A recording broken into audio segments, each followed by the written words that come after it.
ঋত্বিক দা, আজ তুমি সোশ্যাল মিডিয়ায় লিখছো এ কেমন ছাত্র দেখালে তুমি।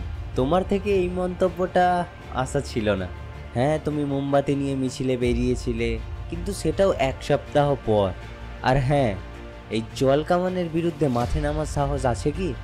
অনেকেরই নেই। যখন নেই, তখন বাড়িতে বসে এনাদের দুর্বল না করে এনাদেরকে সাহস দিও।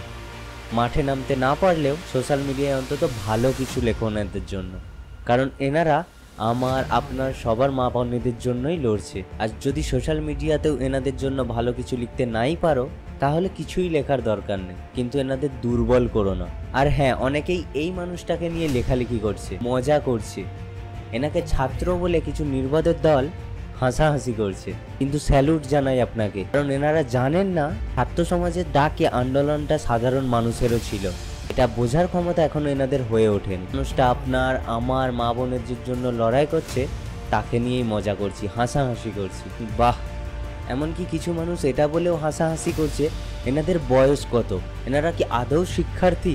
না, আসলে ওনারা শিক্ষার্থী নয়, তবে তোমাদের মতো মেরুদণ্ডহীন নয়। কথাটা মনে রেখো। শাস্তি চাই আর বিচার চাই। এতদিন অপেক্ষা করেছি, আমরা অপেক্ষা করব, লড়ে যাব, কিন্তু বিচার আমরা চাই। আসল দোষীদের শাস্তি চাই।